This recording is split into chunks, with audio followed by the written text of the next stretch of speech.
from Bradford Bulls for the 2020 season has played 10 games, 7 of which have come this season for Tony Smith's side. Milnes, who made his debut against Catalans last October, is now contracted until 2025. And actually, another line in for Hull KR today, Matty Staunton has signed a new 2-year contract extension with the club. 22-year-old joined the Robins in 2020, also from Bradford Bulls, after coming through their academy. Staunton, who can play in the second row as a prop, will stay at the club until 2024. So 2 of those, was it 5 players they signed from Bradford a couple of years ago? Yeah, it was a decent number, wasn't it? Yeah, 2 of those are starting to make their way now in that first team and have been extended. A lot of faith shown there in young Milnes, who probably, yeah.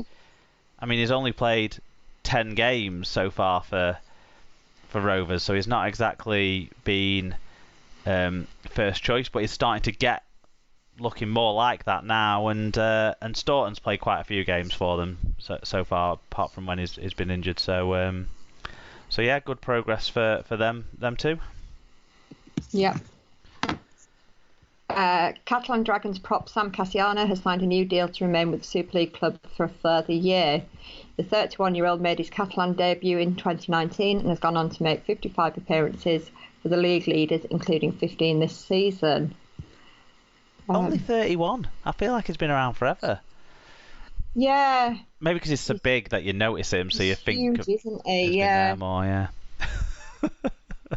yeah. Castleford Tigers halfback Jake Truman will miss the rest of the 2021 season as he requires surgery on a back injury. The 22-year-old will undergo an operation next week following a persistent issue with the injury. Fatboy Rob got in touch to say, better get it sorted while Danny R is playing well. Hopefully Powell will take him to the wire before his contract runs out at the end of 2022. If not, we will see a fully fit conspiracy nut next season. So yeah, I guess it's the right thing to do to get yourself sorted out if you've got a serious issue like that. Yeah. I was going to say it just doesn't sound great, does it, at the age of 22? No, a persistent back injury sounds scary, doesn't it? Yeah. Leeds Rhinos versatile centre Liam Sutcliffe is out for up to 6 months with a knee injury. Boss Richard Agar has confirmed. 26-year-old, I didn't realise he was that old actually, has been a utility option for the Rhinos in 2021, featuring across the centres, at fullback and at standoff. However, Leeds-born Sutcliffe was withdrawn at half-time during last week's Castleford defeat. Sutcliffe had been struggling with a knee problem for much of this season, with earning management of his physical condition allowing him to feature. He has scored 3 tries in 13 games for the club in 2021 and also kicked a drop goal. I think this is like the opposite of a Cassiano thing. I think because he isn't always seen and plays in loads of different positions as well. Yeah. You don't notice how long he's been around for, but he was, if you think back, he was the big story back in, was it 2015, when was he taking Sinfield out of the side in Sinfield's last season? Of course, yeah. Yeah, so that's 6 years ago now, isn't it? Yeah, it has. So so I guess actually, but yeah, I guess even breaking in at 20, it's not as young as I think we often see players breaking in, is it? No. Therefore, yeah, he is older than I sort of thought. Well, he didn't really break through either. I think that was the problem, wasn't it? He then had a patchy next 2 or 3 seasons. But hopefully he gets himself sorted out. A few Monday afternoon stories, Sarah.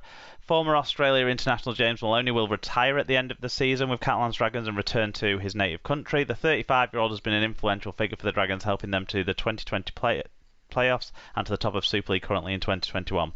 Maloney has won the 2017 World Cup, 2 NRL titles and 2 State of Origin series. So he retires after a pretty long and successful career, and you never know, maybe he's got 1 or 2 more trophies in him in Super League this season. Yeah, you maybe wouldn't bet against at least a final appearance. Yep. England international utility back Jake Connor has signed a 2-year contract extension with Hull FC. The 25-year-old, who has mostly featured at fullback under Early Birds' new coach Brett Hodgson, has 33 tries in 114 games since joining in 2017. Halifax-born Connor, who started out with Huddersfield, has also played for Great Britain and the combined All-Stars in representative Rugby League fixtures. And it was in the Combies game that he was injured, wasn't it? So what do you make of this news? Yeah, really good news. Hope he's back for Saturday. We need somebody with some creativity. He's our top assister. I think he's on 11 so far. When he's on form, he's unplayable. When he's not on form, he's unplayable, but in different ways. I like it. Yeah. He's a maverick, isn't he? He has got something special, but he just needs to remember to utilise it in the right way always. Yeah, actually, looking at the Super League website stats, it says he's got 17 assists. So is it 17 in 11 games? Actually, maybe that's what it. Impressive. It is quite impressive. Like you say, he does bring creativity to the side. He brings sort of a widespread threat, which you do definitely miss when he's not in the sides. So hopefully he can sort of continue with that now, and this new deal is good. Yeah. Another person signing a new 2-year contract is Castleford hooker Adam Milner. The 29-year-old England international has made more than 250 appearances for the Tigers since making his Super League debut in 2010. He also played in last month's Challenge Cup final when Castle lost to St Helens and the 2017 Grand Final. So there was a lot of talk a bit earlier in the year that he might be going to moving on, basically, but it's now looking more likely that he'll be a sort of one-club player. Yeah. I guess his form hasn't been fantastic, has it, in the last year to 2 years, which maybe has meant the negotiations have taken a little bit longer. Yeah, possibly. But I do think at times he's quite under sort of recognised.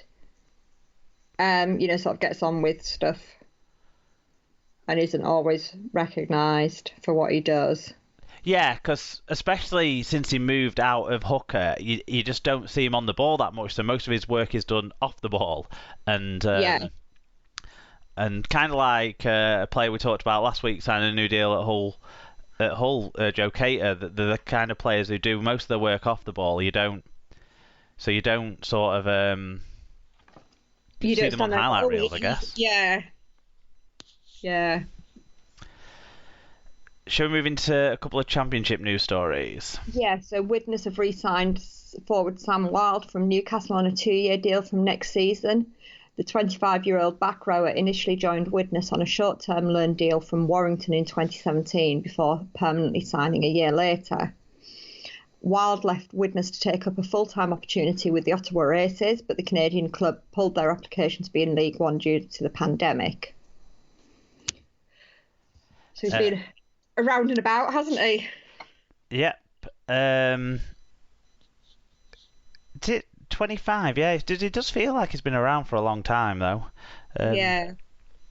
He was tiny when he first... I remember he made his debut against Wigan for Warrington, and he was tiny. I was like, how's this lad going to play in the second row? But he worked really hard. It's another similar to Milner in terms of... probably does most of his work in defence. We've talked about one Sutcliffe. Let's talk about the other. Featherstone have signed Leeds centre Alex Sutcliffe on loan for the rest of the 2021 campaign. The 22-year-old centre or back rower is nearing a return to action after spending time on the sidelines through injury. The Rhinos hold a recall option for him. Sutcliffe has been heavily linked with a move to Castleford for next season, so he might have played his last game for Leeds. But hasn't everyone been linked with a move to Castleford next season? I think everyone at Leeds who's looking like leaving has been linked with a move to Castleford next season. I'm fairly certain there was some strong talk earlier in the year that the other Sutcliffe would be going to... And everyone at Hull that's out of contract is going to Leeds. Oh, of course, yeah. Going to Castleford. Yeah. Well, that happens when a coach pops up. Yeah, but yeah, there's going to be a lot of people in Castleford, obviously. Yep. Doncaster have signed veteran campaigner Ben Cockayne for the rest of the 2021 season. He made his name with the Dons in 2005, and in his sole season with the club scored 17 tries in 22 appearances, which led to a move to Hull KR. He played more than 200 times for the Robins across 2 spells, as well as 56 for Wakefield over a 2-year period, before departing for the York City Knights in 2018. I mean, if we're talking conspiracy theorists, this is the daddy of the lot. Snake oil selling, tinfoil hat wearing, absolute nutbag. Yeah, I wouldn't like to meet him in the in an alleyway though. By all accounts, he's not a very nice man when you're not in an alleyway. Nah. He was up on a GBH charge. Yeah, no, yeah. I remember seeing the video. Broad daylight, I think. Yeah, I'm a bit surprised, obviously, because he left Hull KR's sort of coaching setup after being fined by the RFL for and seen sort of not an appropriate person to be working with young players. He still gets to stay within the game, so we'll see how that goes for him. Bad start for them. He lost his first game. But yeah, we'll get onto that in other results. There will only be 9 teams in the French Elite Championship top division when the season restarts in October. Although there have been talk of expansion since the arrival of Luc Lacoste as president of the French Federation, it will enter the new season with 1 team less. Palau Broncos have opted to withdraw from Elite 1, while Toulon, who had applied to make the step up, will remain in the second tier. Their withdrawals leave champions Lesignan, minor premiers Carcassonne, and the respective reserve teams of Catalan, which is Saint-Estèphe, and Toulouse, alongside Albi, Avignon, Lemieux, St Gaudens, and Villeneuve in the competition next season. The season will start on the weekend of the 16th and 17th of October, and the Elite 1 Championship final will take place in the weekend of the 28th and 29th of May. So, clash with the Challenge Cup final there. Yeah, seems poorly communicated about. After the pandemic put paid to the last 2 seasons, the Elite 2 Championship will begin in October with 13 teams. New Toulouse partners Grottentor, I don't know how you pronounce it, and Montpellier Sharks have been added to the competition. Toulon's inclusion is a little surprising, given it was previously reported it was either Elite 1 or National Division for the Marlins. The other 10 teams are Bajo, Carpentras, Entregues, Ile, Lescure, Lyon, Pierre, Salon, Villefranche, and Villegail-Honc. Don't know if that's right. Probably not. 7 clubs will play in the Elite Women's Championship, while 6 clubs will line up in the Elite Wheelchair competition. Good report in that from Love Rugby League on what's happening over in France. Good that, with 2 months to go, they've settled on the structure. That they clearly, want to be like us. I think they probably want to be better than us. But yeah, I think we'll hopefully maybe be following things a bit more closely in France, with the fact that the expectation, the rumours are there's going to be some England test matches in France maybe to end this year, because there's no World Cup, and all the talk about the application for the 2025 World Cup as well in France. So hopefully, and when we've got Catalans top of the Super League and Toulouse top of the Championship, things are looking good. Yes, they are for the French. Are we on to our and finally, yeah. Just checking that you didn't have anything else to add. And finally, my finger hurts. I can add that. Still. Yeah, still. After 2 board meetings in the last week, TurtleRL.com has reported that the Super League clubs are likely to stick with the current league structure of 12 clubs in Super League, with 1 club to be relegated and 1 to be promoted from the Championship.